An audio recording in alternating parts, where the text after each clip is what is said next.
Sepak bola Indonesia kembali bergejolak. Belum selesai dengan Kanjuruhan, kita kembali dikejutkan dengan penghentian Liga 2 serta Liga 3. Bahkan tahun ini, tidak ada tim yang akan terdegradasi dari Liga 1. Kita memang lebih banyak mendengar polemik dibandingkan dengan prestasi. PSSI selaku induk organisasi juga tengah menjadi sorotan publik. Jelang pemilihan ketua dan pengurus PSSI, kita bisa melihat para elit kini tengah berlomba merebut pucuk pimpinan. Berbagai nama besar kini tengah menarik perhatian para voters agar bisa melakukan suksesi kepemimpinan. Sepak bola sejak dulu selalu menjadi pemersatu bangsa. Tiap timnas atau klub bertanding, fans selalu siap mendukung di garis depan. Meski pada akhirnya menonton sepak bola tak lebih dari jatuh cinta. Tak menentu, bahkan seringkali berakhir patah hati. Indonesia tidak pernah kekurangan talenta, mulai dari Ricky Yakobi, Kurniawan, Bambang Pamungkas, Buah Salosa, Egy, atau dari Roni Pasla, Yudo Hadianto, Kurnia Mega, hingga Nadio, banyak banget. Tapi timnas butuh lebih dari bakat untuk bisa jadi juara. Ada banyak tugas menanti di dunia sepak bola tanah air. Dimulai dari usut tuntas Kanjuruhan, kompetisi, usia dini, infrastruktur pendukung, baru kita bisa bahas cara bagaimana mengakhiri puasa gelar di 20 tahun terakhir. Sepak bola sejatinya bukan hanya tentang angka, bahkan seharusnya penontonlah pemegang kuasa. Kali ini, sepak bola Indonesia katanya akan kembali dibenahi. Akankah benar-benar berbenah? Atau justru hanya sekedar memutar lagu lama kaset kusut? Saya Pangeran Syahan, selamat datang di Kasih Paham.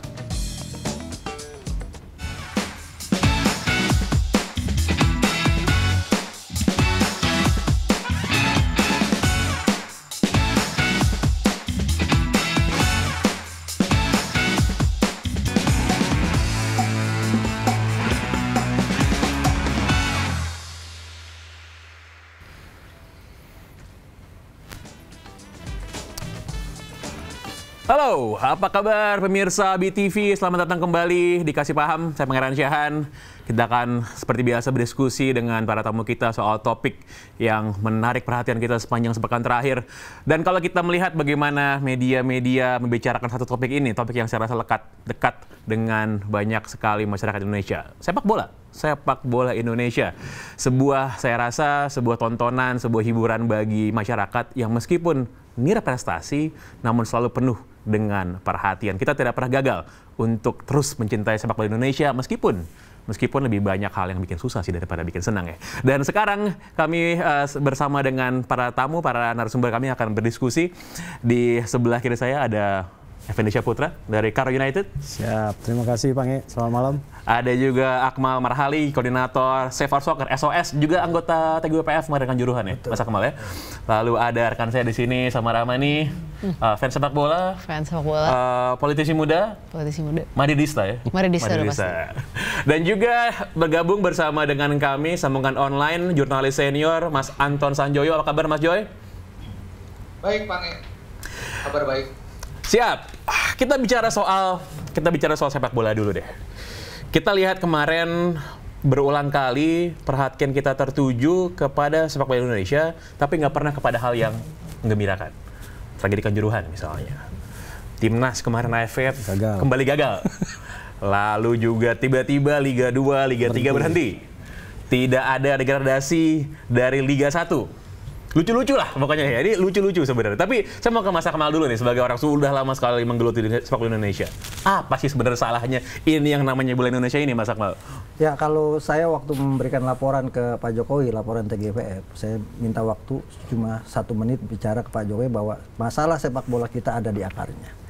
Ketika akar masalah ini tidak dibenahi, maka akan tumbuh masalah lagi. Apa akarnya, Mas Akmal? Akar masalahnya yaitu yang pertama SDM, pengelola kompetisinya, ya, termasuk di dalamnya adalah PSSI, ini yang paling penting. Karena apa? Pemimpin adalah teladan bagi anggotanya. Kalau pemimpinnya tidak bisa memimpin dengan benar, bawahnya pasti berantakan. Itu yang pertama. Dan ini faktor penyulut utama tidak pernah baiknya sepak bola kita ada di pengurus. Yang kedua ada dalam drama-drama pengaturan skor, pengaturan juara dan sebagainya, match fixing, match acting, match setting. Ini semua terjadi di sepak bola. Itu beneran ya, bukan cuma gosip rumor-rumor doang ya Mas Akmal? Nah, itu pasti benar. Cuma permasalahannya kan harus dibuktikan, dan ini perlu peran, misalnya peran negara di dalamnya, dalam hal ini kepolisian untuk masuk dalamnya. Dulu kita pernah bentuk namanya Satgas Anti Mafia Bola, tapi kemudian selesai begitu saja, tidak sampai pada masalah yang tuntas. Jadi saya sampaikan Pak Jokowi, akar masalahnya harus dibenahi. Kenapa? Karena dulu kita pernah misalnya memban PSSI, dibekukan oleh pemerintah, tapi hasilnya apa? Tidak ada hasil apa-apa. Kenapa? Karena tidak dibenahi akar masalahnya. Yang jadi pengurus orangnya itu aja gitu kan, yang bermasalah di sepak bola kita. Nah, kalau kemudian masalah sepak bola kita ini tidak dibenahi dari akar masalahnya, maka sampai kapanpun, siapapun yang jadi ketua pasti akan bermasalah. 2 jenderal, bintang 3, dua-duanya kolab di tangan mafia. Jangan sampai kemudian ke depan terjadi hal yang sama gitu kan. Itu ngeri banget tuh sebenarnya statementnya ya. Ini bahkan berpangkat aja bisa ini ya. Betul, dan itu fakta gitu kan. Pak Edi Rahmayadi dilengserkan sebelum masa waktunya selesai. Ya, Pak Iwan Bule juga sama. Dua-duanya, satu letnan jenderal mantan panglima Pangkostrat, iya. Yang kedua Komjen, bintang 3, selesai gitu. Mau siapa lagi yang harus Pak Presiden yang turun tangan? Ini kan luar biasa sekali sepak bola ini. Dan 4 ketua terakhir nggak pernah habis ya. Betul. Nggak pernah habis ya, selalu KLB itu Mas. Selalu dilengserkan gitu. Samara, dengan segala macam prahara masalah sepak bola Indonesia ini, kok masih mau nonton bola Indonesia? Kok masih mau ngikutin tuh kenapa? Sebenarnya sederhana ya. Sepak bola itu kan kebanggaan kita. Maksudnya gini, kalau ditanya satu olahraga di Indonesia ini yang hampir mayoritas rakyat kita tuh semua bisa relate, sama-sama seneng, yang selebrasinya gila-gilaan, yang kita udah tahu nih pasti ujungnya kalah tapi kita tetap nonton, itu tuh sepak bola Indonesia gitu kan. Dan itu yang selalu kita lakukan gitu kan, kalau ngobrol sama banyak teman, orang pergi jauh-jauh untuk nonton, kita sama-sama gitu kan dukung support timnas kita, meskipun ujung-ujungnya kalah. Tapi selalu ada harapan yang kita pupuk setiap kali AFF nih misalnya. Dari Bukit Jalil 2010 di mana kita kalah secara menyakitkan, sampai detik ini apakah pernah fans-fans Indonesia berhenti nonton? Enggak, kita nonton terus karena kita setiap AFF, setiap piala apapun itu, sampai yang level junior nih, nggak usah yang level senior, kita selalu memupuk harapan gitu. Mungkin suatu saat nanti kita bisa menang. Jadi kayaknya tuh dosa besar ya, siapapun yang ada di dalam PSSI ini yang memainkan emosi kita sebagai rakyat Indonesia yang ingin sekali aja ngelihat kita tuh menang 1 trofi aja. Nggak pernah sih.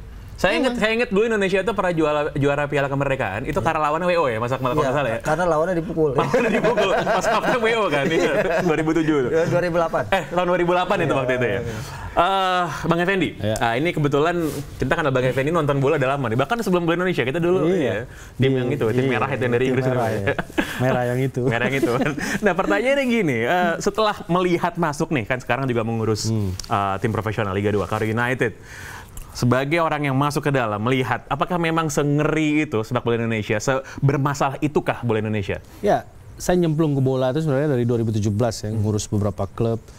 Ada yang saya bawa promosi, ada yang tetap bertahan, ada yang nyaris degradasi. Jadi udah ngalamin semua.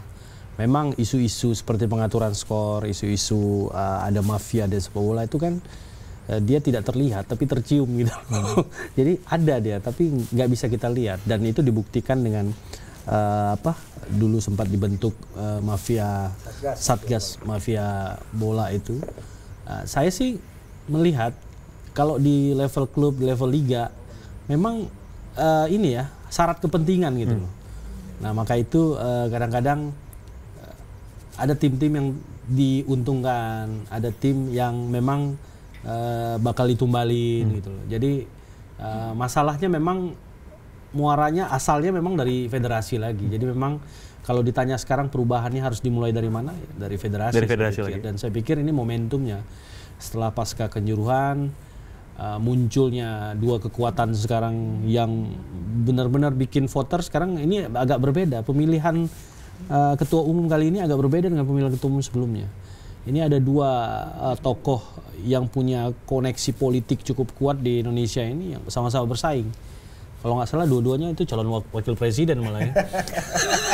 Ini makin seru.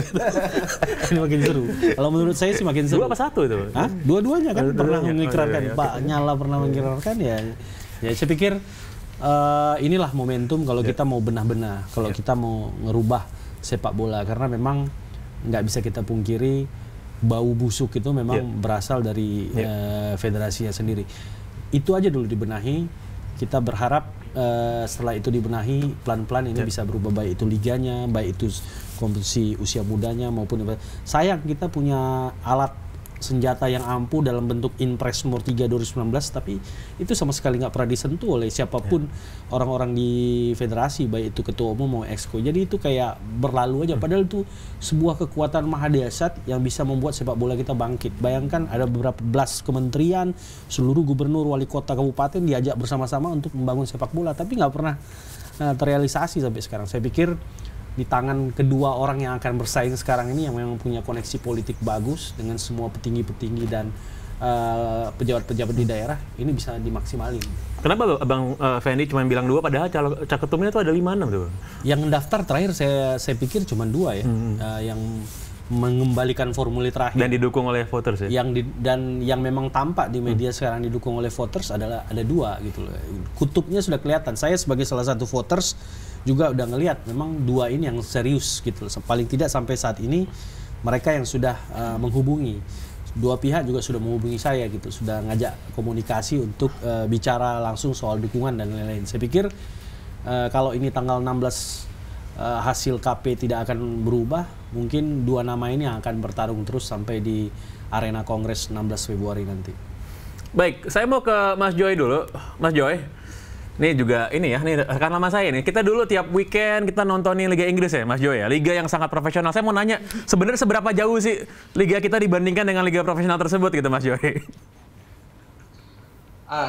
Saya nggak tahu mau mulai dari mana. Tapi kalau mau kita bandingkan dengan liga profesional, apalagi di negara-negara Eropa Barat ya, jauh banget Pak.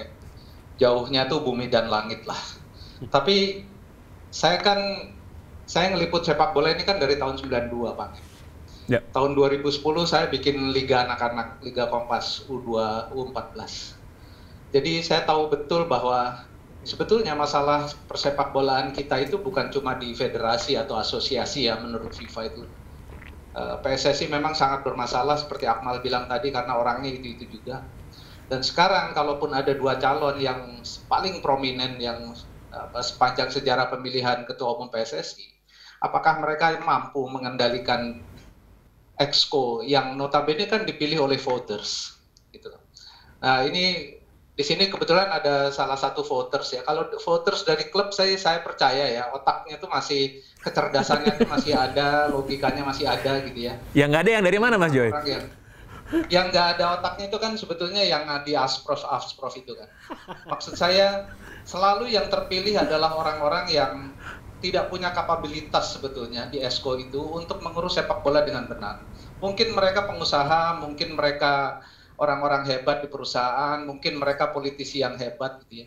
Tapi untuk membangun sepak bola kan bukan cuma dibutuhkan orang-orang yang hebat pada bidangnya, tapi yang mau betul-betul bekerja untuk sepak bola. Baik. Adakah orang-orang yang ada di ESCO sekarang saja yang peduli pada pembinaan usia muda, yang mau berdarah-darah bikin kompetisi usia muda?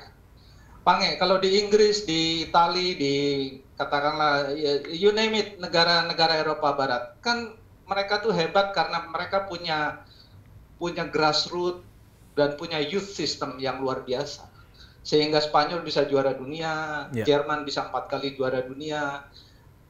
Inggris bagaimanapun mereka tetap salah satu kekuatan terbaik di dunia saat ini, ya kan. Prancis jangan ditanya lah, mereka punya pembinaan usia muda luar biasa, Claire Fontaine luar biasa.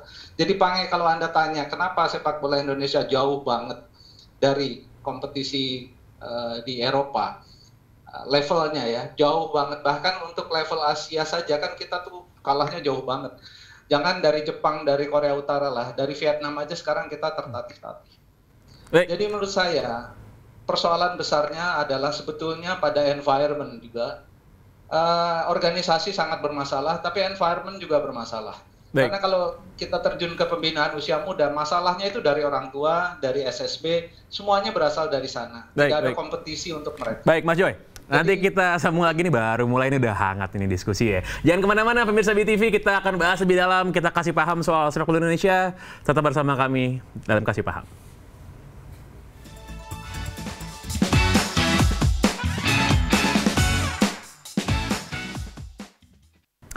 Beberapa waktu yang lalu, informasi dan pengumuman bahwa Liga 2 dan Liga 3 dihentikan sudah beredar. Jadi kalau Liga di second tier sama third tier-nya sudah tidak beroperasi, berarti di top flight-nya Liga 1-nya nih berarti nggak ada yang turun kasta nih.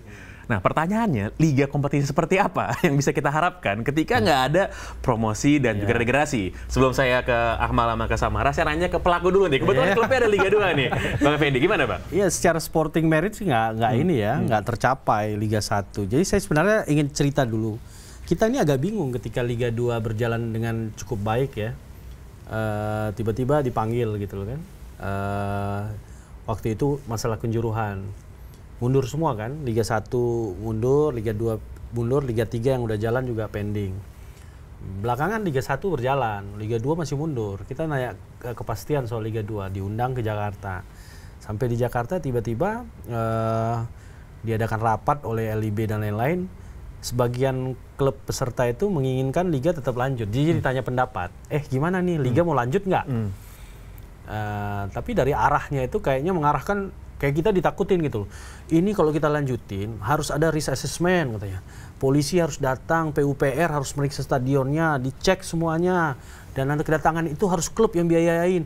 Nah saya sempat ngomong ke LIB waktu itu, ya kita siap lanjutin, tapi kalau gaya ngomong udah nakutin gini, kayaknya nggak pengen dilanjutin nih, saya bilang. Oke, kita jalan aja dulu. Jadi datang risk assessment, semua kita penuhi. Kami sendiri sebagai tim promosi berkandang di Stadion Teladan Medan bersama PSMS Medan, kita lolos secara verifikasi. Tapi tiba-tiba keluar pengumuman Liga 2 nggak dilanjutin. Alasannya adalah, pertimbangannya adalah klub-klub yang minta. Nah disinilah sempat menyeruak soal isu surat palsu itu. Dan saya juga tanda tangan saya dipalsuin waktu itu. Ada beberapa teman-teman. Tanda tangannya Bang Effendi dipalsukan? Dipalsukan bahwa saya ikut dalam kesepakatan 20 klub yang pengen Liga ini berhenti aja gitu kan. Nah, saya sempat bingung kapan saya tanda tangan gitu. Kesepakatan kita waktu itu adalah ada dua kubu. Ada yang pengen lanjut, ada yang enggak. Tapi oke lah. Saya ingin kembali lagi pada LIB dan PSSI. Mereka ini kan diberi mandat untuk menjalankan kompetisi. Jadi dalam pikiran kasar saya gini aja deh. Kalau yang nggak sanggup, ya udah nggak usah ikut. Kamu harus terima konsekuensinya ya, degradasi gitu. Yang sanggup lanjutin gitu. Kenapa ada pertimbangan? Karena nggak sanggup, ya udah ya kita nggak sanggup semua gitu loh. Dan kemudian efeknya ke Liga 1 bagaimana? Ya mending Liga 1 berhenti juga, biar kita stop semua, mulai lagi nanti musim baru gitu loh. Kenapa Liga 1 berjalan, Liga 2 berhenti? Jadi muncul dalam pikiran kira, jangan-jangan ini pesanannya Liga 1 nih supaya nggak ada yang degradasi, kan yang terancam degradasi banyak juga. Jangan-jangan ini memang biar Liga 1 selamat gitu. Selamat ya kan? Gitu loh. Jadi salah satu hal yang menurut saya paling gila dari sini adalah tadi sempat tersebut soal pemalsuan tanda tangan. Dan pemalsuan tanda tangan itu bukan hal yang paling gila dari antara semua skema kita bicarakan seperti ini. Mas Akmal, ini memang tadi kan Mas Akmal udah bilang nih, banyak hal yang lucu-lucu lah di dalam bola Indonesia ini. Tapi memang kompetisi yang nggak ada naik turunnya ini itu ngaruh ke sporting integrity-nya itu gimana kira-kira? Pastilah, ini dagelan kalau menurut saya. Ini dagelan yang dibuat oleh PSSI. Kenapa ya? Karena tadi ekosistem sepak bola kita ini nggak sehat. Mau-maunya saja gitu. Kalau tadi saya bercanda ada 4 hal yang tidak bisa diprediksi kecuali hanya Tuhan yang tahu. Umur, jodoh, rezeki, dan sepak bola Indonesia. Tiba-tiba Liga 2 dihentikan gitu kan. Padahal LIB itu diciptakan, dibentuk itu untuk jalanin kompetisi, bukan untuk memberhentikan kompetisi gitu kan. Ini kan perusahaan. Ya perusahaan ini harus menjalan. Oke, dia mengaku kita nggak punya uang, cash flow yang cukup untuk hutang. Ini kan perusahaan. Nanti bisa kemudian perusahaan ini di tahun berikutnya bisa bekerja lebih efektif lagi sehingga mendatangkan keuntungan kan seperti itu. Bukan tiba-tiba menghentikan kompetisi. Nah, ketika kompetisi ini dihentikan, ini cacat hukum menurut saya kan, melanggar statuta PSSI, melanggar regulasi kompetisi, dan bisa jadi FIFA itu turun tangan untuk melihat sepak bola kita ini. Kenapa kok tiba-tiba ada kompetisi yang dihentikan gitu.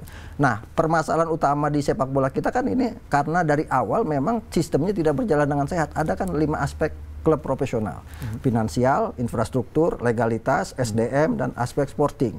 Nah ini kan nggak diukur dari awal ketika liga dimulai kan, semua jalan aja. Ada yang punya klub punya utang dikasih jalan, klub nggak punya duit dikasih jalan, tengah jalan kolab jual dengan bandar gitu kan. Nah ini kan yang problem-problem ketika ada orang-orang baru masuk dengan pemahaman sepak bola modern karena belajar dari ada yang di Eropa, dari Madrid, dari Barcelona dan sebagainya. Sekarang semua frustasi gitu kan. Sepak bola ini mau-maunya aja lah gitu kan. Dan ini problem. Dan Dan problem itu ada saya katakan lagi, ada di dalam, di PSSI-nya sendiri. Sekarang mau juara Liga 1, Karo nih, saya jamin nih Karo nggak bakal promosi ke Liga 1. Kenapa? Karena udah ada yang pesan dari balik ini semua. Yang mainin itu semua orang-orang di dalam PSSI. Dan saya bisa sebut namanya salah satu Yunus Nusi, gitu kan. Dia yang memainkan itu semua. Ini bukan tuduhan yang tidak berdasar ya, karena Mas Akmal menyebut nama langsung dengan terang-terangan nih. Loh, kan saya punya datanya gitu kan. Kalau nggak percaya kemudian ini ya dikomplain aja pencemaran nama baik, dan saya punya buktinya gitu kan. Ada kemudian mau jadi tuan rumah 300 juta. Ada yang mainin wasit, ada wasit itu namanya wasit Liga 2 yang atur ada, kemudian ada Adri, ada Awi, ada Andes. Ini yang ngatur semua wasit. Yang tanda tangan Sekjen sama Wakil Ketua Umum PSSI Iwan Budianto. Yang kemudian bisa atur semua hasil pertandingan di lapangan. Dan ini harus dipotong generasi ini. Kalau nggak dipotong, nggak selesai masalah sepak bola Indonesia. Samara kaget nggak denger yang disampaikan oleh Mas Akmal? Karena selama ini ya sebagai politisi nih kan selalu bicara soal reformasi birokrasi, anti korupsi dan lain sebagainya. Tapi ini kan biasanya kita ngomongin dalam level government nih. Pernah terpikir nggak sih hal kayak gini juga ada dalam sepak bola gitu? Sebenarnya kalau mau jujur ini nggak mengagetkan kan. Tinggal seberapa berani kita untuk mengungkapkan. Mungkin Mas Akmal keberaniannya udah di level 100. Udah paripurna kalau. Udah paripurna gitu untuk membuka ini gitu. Tapi bohong lah kalau kita semua nggak tahu bahwa ada sesuatu yang salah dengan sepak bola Indonesia gitu. Gak mungkin lah kita nggak pernah juara sama sekali. Apa sih yang kurang? Misalnya oke lah kalau misalnya SDM kita kurang baik. Tapi masa dari 270 juta rakyat Indonesia kita nggak bisa 11 orang kita hasilkan main bola dengan baik. Gak usah level di Piala Dunia deh, menang Piala AFF sekali aja masa kita nggak bisa. Pasti ada sesuatu yang salah, dan kayaknya dengan apa yang terjadi ini masalahnya memang manajemen yang buruk gitu kan. Bahwa ada Liga 2 diberhentikan di tengah jalan aja itu bermasalah. Bayangin kalau kita investasi ya pakai uang kita sendiri gitu kan. Kita investasi udah susah kayak kasusnya Atta Halilintar. Dia udah sedikit lagi menggapai promosi, tiba-tiba liganya diberhentikan. Kalau begitu ini kan berarti nggak ada kepastian hukum kan. Ini tuh kacau bukan hanya dari segi sepak bola, kacau juga untuk orang yang ingin investasi di sepak bola kita. Secara industri buruk. Ya kan? Secara industri buruk. Jadi setiap orang jadi setiap orang kayak Bang Effendi, kayak Atta Halilintar dan berbagai macam orang lainnya yang mau mengeluarkan uang untuk membangun nih SDM kita ini kan bangun dari bawah loh, dari Liga 2. Itu merasa sia-sia, udahlah mending kita tarik duit kita keluar aja, orang kita juga nanti nggak ada kepastian hukum. Sepak bola Indonesia itu NPWP. Nomor piro, wani piro. Nomor piro, wani piro. Saya mau ke Mas Joy. Kita tahu ya Mas Joy, saya udah lama nih lihat Mas Joy selalu memberikan analisis dan komentar apa yang harus dilakukan, apa yang harus dibenahi. Tadi Mas Joy sudah menggarisbawahi selama orang-orang yang lama itu masih ada di sana itu tidak bisa berubah. Masalahnya mereka tuh nggak pernah tergantikan juga gitu, Mas Joy. Dari zaman saya kecil Mas Joy sampai sekarang masih sama gitu. Jadi Mas Joy sebagai orang yang terus menyuarakan soal ini, mengadvokasi, apa sih yang harus dilakukan untuk membenahi sebenarnya langkah politik seperti apa yang harus terjadi? Saya kira Pange tadi kita dengar dua kata kunci ya. Yang pertama dari teman kita Karo itu yang dipalsukan tanda tangannya. Saya rasa itu bisa menjadi awal dari menggugat PSSI secara hukum ya. Tentu saja dengan hukum PSSI yang tercantum dalam Kongres dan statutanya. Dan tadi Akmal juga membongkar tentang ada pengaturan soal wasit, pengaturan soal hasil dan macam-macam. Saya rasa kita bisa memulai dari sana karena selama ini kan mafia ini kan siapapun calon ketua umum dari saya masih gondrong itu selalu ngomong akan memberantas mafia kan, tapi tidak pernah ada actionnya yang betul-betul nyata gitu ya. Dan saya dengar tadi Pak Erick Thohir juga mengatakan demikian, Pak Lanyala juga dalam kampanyenya di media sosial mengatakan demikian. Nah, saya rasa mulai dari Karo United yang dipalsukan tanda tangannya, lalu ada Akmal kalau punya data, saya rasa kita bisa mulai dari sana untuk mengeliminasi orang-orang yang ada di Exco sekarang ini. Mereka sudah tangannya berlumuran darah kasus Kanjuruhan, tidak pernah mengaku salah, mereka dari dulu selalu punya masalah dengan pengaturan hasil, pengaturan skor, mengatur wasit, mengatur promosi dan degradasi. Ini menurut saya sangat memalukan dan ini harus menjadi titik awal dari pembenahan sepak bola secara nasional dan dimulai dari Federasi PSSI atau Asosiasi PSSI yang memang brengsek. ya. Brengsek dari sejak zaman Nurdin Halid lah kalau saya hitung ya, udah mungkin 20 tahun yang lalu gitu. Memang orangnya itu juga gitu. Baik. Jadi Bang kalau disuruh apa ya, saya rasa memang voters pegang peranan ya. Dan saya rasa klub harus kompak. Kalau Asprof saya nggak bisa pegang, karena dari dulu mereka memang hanya butuh duit ya. Hanya datang ke kongres itu butuh uang sakunya saja. Mereka tidak mikir sepak bola sama sekali. Saya yakin betul hal itu. Oke. Baik, terima kasih Mas Joy. Ini saya rasa keempat tamu kita nih malam ini menggelora semuanya, berapi-api nih. Kita akan lanjutkan obrolan berapi-api kita setelah yang satu ini. Tetap bersama kami, Dikasih Paham.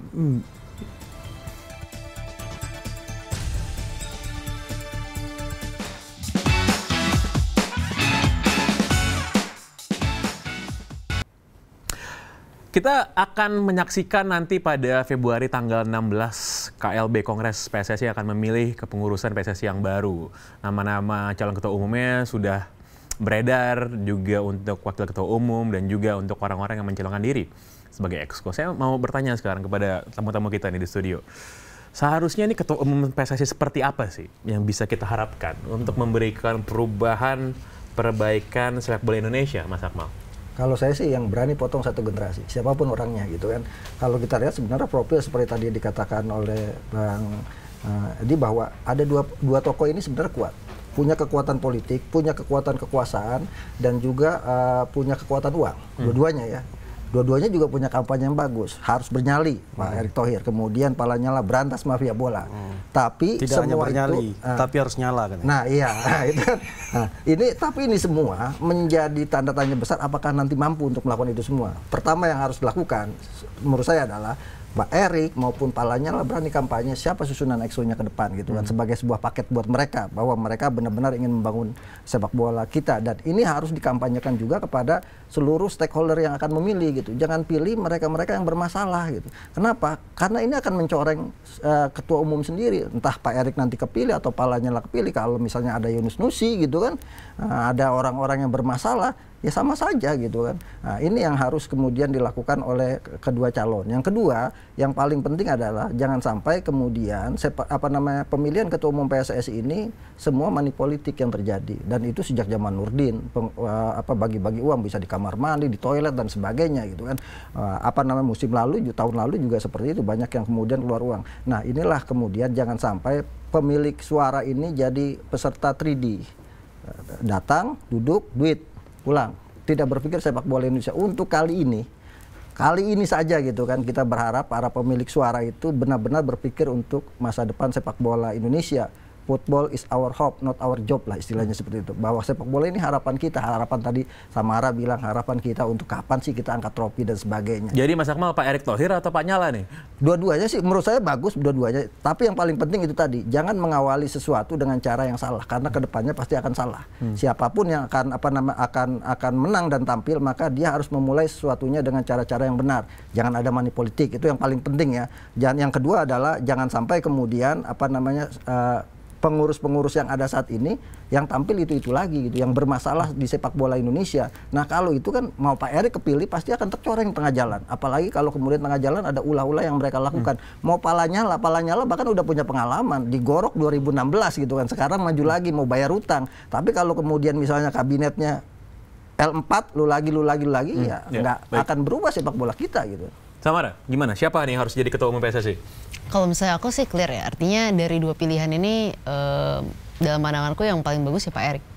Sesederhana gini, dalam sepak bola atau dalam apapun itu, apalagi dalam sebuah benang yang sangat-sangat kusut seperti PSSI, kita harus lihat orang yang punya kapabilitas, tapi juga saya setuju dengan apa yang dikatakan Mas Akmal gitu, yang punya keberanian gitu.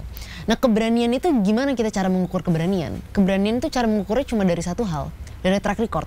Kita emang nggak pernah tahu Pak Erick nanti gimana kan setelah di PSSI. Tentu kita semua harus sama-sama kritis mengawasi itu. Tapi kalau kita lihat dari track record, yang saya lihat itu ya Pang ya, dari Pak Erick itu ketika beliau jadi Menteri BUMN. Dan ketika beliau jadi Menteri BUMN, pertama kali beliau masuk, yang beliau lakukan adalah bongkar tuntas kasus Jiwasraya nggak kelar-kelar dan bongkar tuntas kasus Asabri. Beliau perkarakan untuk dibawa ke Jaksa Agung, diberesin tuh perkara gitu. Nah, ini emang gampang ngurusin begini? Enggak. Emang di BUMN nggak ada banyak permainan? Pasti ada lah. Apalagi ganti struktur BUMN dari awal. Nah, memang pastinya tidak apple to apple apa yang terjadi di BUMN dengan apa yang terjadi di PSSI. Tapi kalau ada satu benang merah yang bisa kita lihat dari sini adalah kemampuan mentransformasi sebuah manajemen yang mungkin tidak sehat, yang buruk, menjadi baik. Nah itu yang kita harapkan, nyali yang sama, kemampuan yang sama diterapkan di PSSI. Tapi itu nggak bakal kalau misalnya let's say gitu Pak Erik jadi ketum PSSI tapi juga jadi Menteri BUMN tuh gimana bagi-bagi fokusnya tuh?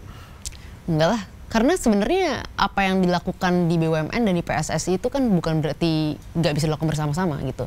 Tinggal bagaimana manajemen waktu gitu. Pemimpin yang baik yang bisa melakukan manajemen waktu gitu.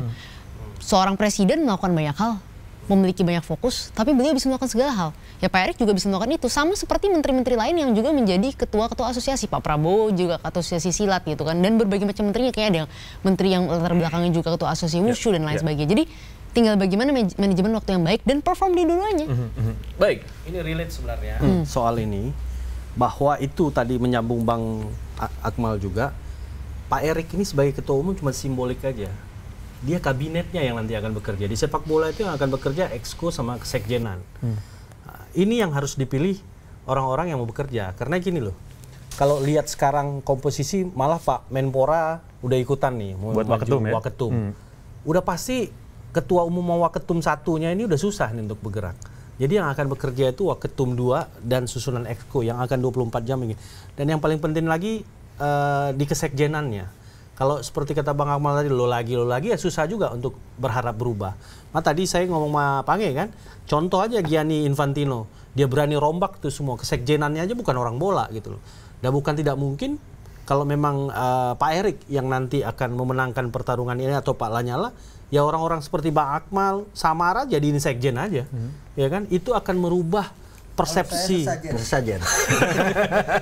Itu akan merubah persepsi orang, setidaknya akan melupakan, gila ini ada sosok baru nih, jadi sekjen PSSI misalnya Mbak Samara gitu, Bang kan? Effendi kayaknya. Atau Pange gitu, jadi sekjen kan berubah. Oh, gitu. saya jangan dijorokin.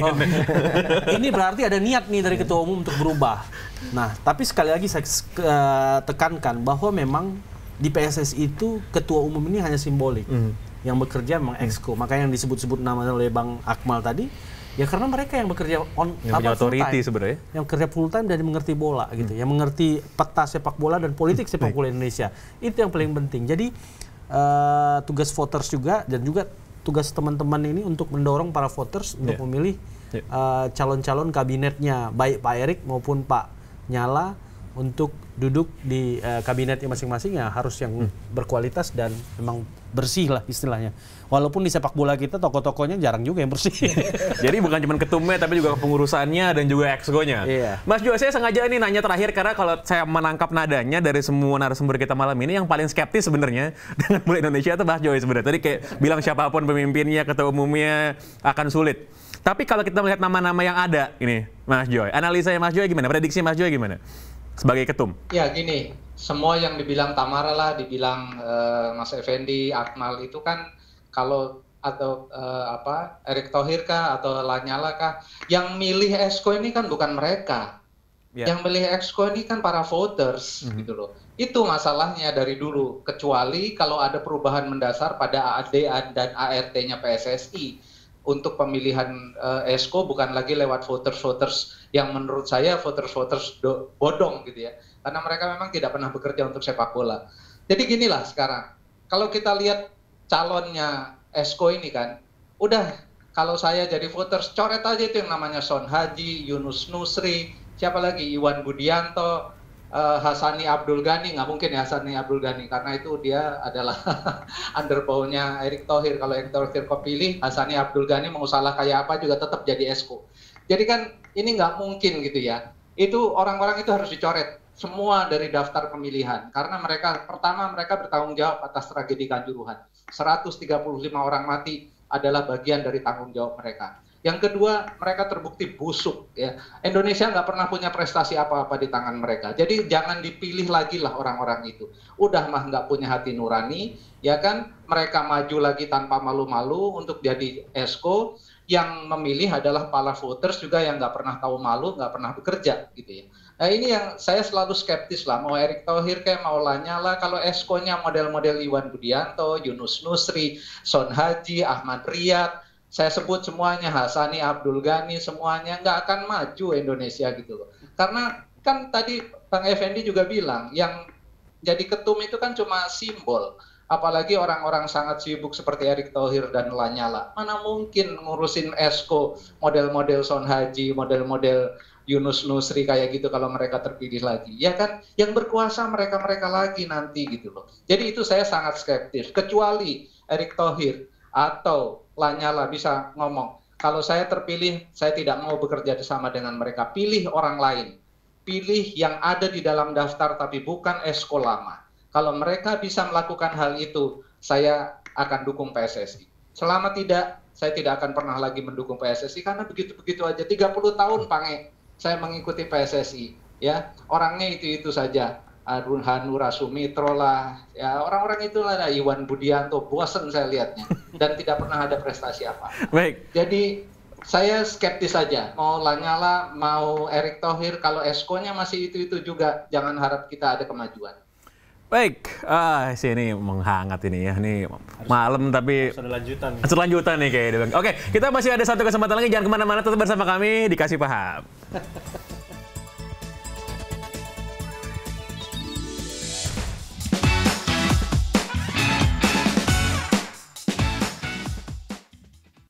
Kalau kita bicara soal siapa yang layak menjadi ketua umum PSSI, sebenarnya mau kita sirkus manuver, argumen seperti apa gitu, netizen mau ngomong apa. Yang berkuasa untuk memilih kan nanti pada saat kongres adalah voters PSSI, terdiri dari klub dan juga dari Asprof. Nah, sekarang pertanyaan saya nih sebenarnya kepada tamu-tamu kita di studio dan juga Mas Joy lewat online.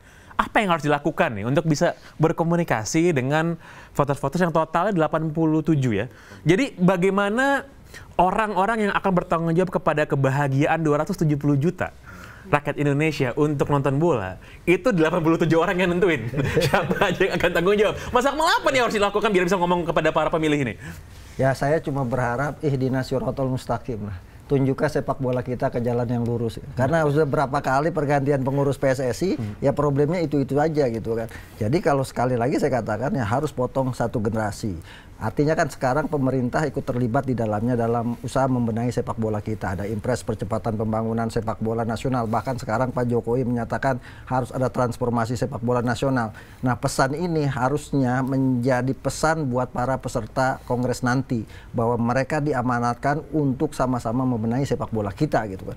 275 juta jiwa kita punya rakyat, tapi satu pun kita tidak mampu mencetak satu pemain yang punya kaliber internasional lah ya. Nah, ini kan problem kita, problem di pembinaan, problem di kompetisi, problem di tim nasional. Jadi kita berharap kepada para puter buat 16 nanti, itu 16 Februari, pilihlah pemimpin PSSI yang benar-benar sesuai dengan harapan kita semua, sepak bola kita bisa berprestasi. Dan pengurus PSSI ke depan, siapapun yang terpilih, Pak Erick, Pak Lanyala dengan segala kabinetnya, yang paling penting adalah harus membangun satu hal. Sepak bola tim nasional yang hebat itu lahir dari kompetisi yang sehat dan pembinaan yang hebat. Nah, kalau dua ini tidak dibenahi, jangan pernah kita berharap sepak bola kita bisa berprestasi, itu saja. Ya, saya lihat waktu kemarin sama ada banyak ngomong soal bola, banyak juga ada orang yang bilang kayak, Sam, lo ngomong apa-apa tuh nggak ngaruh. Karena bukan lu yang milih ntar. Kayak gitu. Tapi kan lo sebagai politisi pasti gemes juga dong, lihat dong, ya kan. Apa sih yang lo sebagai orang di luar nih, apa sih yang harus lo bikin sebenarnya? Sebenarnya kita sebagai publik punya hak untuk mempressure. Karena gini, benar bahwa kita itu tidak memilih siapa yang menjadi ketua umum PSSI. Yang milih memang voters gitu. Tapi bohong kalau misalnya kita sebagai publik gak bisa memberikan pressure. Sekarang gini, misalnya contohnya gini, kita coba lihat dari contoh yang lain ya. Emang kalau misalnya perumusan undang-undang, kita ikut merumusin undang-undang? Enggak kan? Kita nggak ikut merumuskan undang-undang. Tapi setiap kali ada undang-undang yang kita nggak suka lagi dalam pembahasan, yang kita nggak setuju atau yang ingin kita dorong untuk disahkan, kita tetap demonstrasi itu pergi ke jalanan. Nah, cuman kan kalau di parlemen itu kan wakil rakyat dipilih oleh rakyat. Ini kan kebetulan votersnya kan yang milih bukan rakyat. Benar, kan? itu persoalan. Nah, karena itu saya ingin mengajak supporter sepak bola Indonesia, supporter Persija, supporter Persib dan semuanya gitu, supporter untuk mengawal utusan kongresnya memilih orang-orang yang benar-benar sesuai dengan harapan publik gitu kan. Nah, itu yang paling penting. Jadi pressure-nya ada di supporter. Masa depan sepak bola kita ini saat ini ada di supporternya. Dan ini berarti juga supporter Karo United harus mengawal Bang Effendi ini. Jangan sampai masuk angin. Jangan sampai masuk angin. Saya kasih contoh aja ya. Ketika menyeruak soal tanda tangan palsu itu ratusan supporter Karo itu DM saya. Woi, lu tanda tangan ya supaya liga berhenti. Nah, hal-hal seperti itu kan jadi tekanan kan secara psikologis. itu juga bisa jadi tekanan, jangan pilih ini, jangan pilih ini, jangan pilih ini. Nah, benar kata Akmal, katanya pressure dari supporter publik saat ini memang bikin voter, contoh aja saya nih, supporter kan udah teriak nih, jangan pilih ini ya, jangan pilih ini ya. Nah, nanti kalau ternyata kita ada dukungan pilih ini, pilih, apalagi kita akan berhadapan sama supporter kita sendiri kan. Ya, satu lagi mungkin kalau sebagai contoh. Ingat waktu kejadian European Super League? Itu kan rame banget, semua kejadian. Apakah kita sebagai supporter waktu itu punya hak, orang-orang yang di Inggris punya hak untuk menentukan European Super League? Enggak lah, itu mainannya klub-klub besar. Elit, ya. Mainannya elit gitu. Tapi supporter di Inggris dari Chelsea lah, dari mana-mana, Arsenal segala macam demonstrasi di depan stadion, apa yang terjadi? Satu persatu mereka keluar. Sekarang masih belum jelas nih European Super League, tinggal Madrid, Barcelona aja, ya kan? Jadi artinya pressure dari publik itu penting. Jadi meskipun kita nggak punya mengajak fans untuk berdemonstrasi di jalan nih, Sob? Nggak harus demonstrasi, tapi ada cara-cara lain untuk memberikan pressure. Tapi kalau misalnya ada cara-cara yang nggak pas, mungkin nanti kita ikut Bang Akmal mengkoordinir. Oke. Enggak, media juga harus mempressure, itu tugas Pange. Oh iya. Acara ini sebenarnya bentuk pressure. Terakhir, singkat aja Mas Joy, karena tadi Mas Akmal bilang media tugasnya apa sih, Mas Joy, untuk mengawal nanti Kongres PSSI ini pada bulan Februari? Singkat aja. Ya kalau media sudah pasti harus memberikan arah, tapi saya ingin pesan begini, kan ini yang dua yang maju yang paling kuat kan prominent semua kan, Erick Thohir dan Lanyala. Datanglah ke voters itu, bilang kalau lu mau gue jadi ketua umum, jangan pilih A, B, C, D, terutama Esko sekarang, jangan dipilih lagi. Kalau lu pilih itu, gua nggak akan jadi ketua umum, gitu. Jadi mereka harus kampanye untuk para voters itu memilih nanti esko yang orangnya benar-benar waras lah gitu kira-kira. Waras dalam arti fisik, waras dalam arti juga psikis untuk membuat sepak bola ini menjadi lebih baik. Jangan seperti sekarang. Tapi ya dua orang yang prominent ini harus turun. Jangan hanya mengandalkan campaign di media. Datangi mereka satu-satu voters. Kan ada 87, ya kan? Itu mereka bisa datangi kok dengan semua kemampuan mereka, akses mereka bisa datangi. Jadi kalau mereka tidak membujuk voters, tidak meminta voters untuk memilih esko yang benar dan waras, saya rasa nggak akan jadi apa-apa. Hanya akan jadi satu ketua umum, lalu yang bekerja semua esko dan sepak bola Indonesia nggak akan kemana-mana, di sini aja. Baik, terima kasih Mas Joy. Saya rasa ini menjadi juga pesan bagi kita semua nih yang mencintai sepak bola Indonesia untuk mengawal, memastikan bahwa nanti memang kita tidak punya suara, yang punya suara adalah para pemilih PSSI, tapi kita bisa turut memberikan andil. Terima kasih banyak kepada Bang Effendi, Mas Akmal, Samara, Mas Joy juga lewat sambungan online. Demikian kasih paham untuk episode kali ini. Jangan pernah lelah untuk mencintai sepak bola Indonesia meskipun memang banyak benang kusutnya, tapi kita tetap nonton kok. Kita tetap support, kita tetap datang ke stadion, kita tetap nyalain TV. Sampai jumpa pada pekan depan. Bye-bye.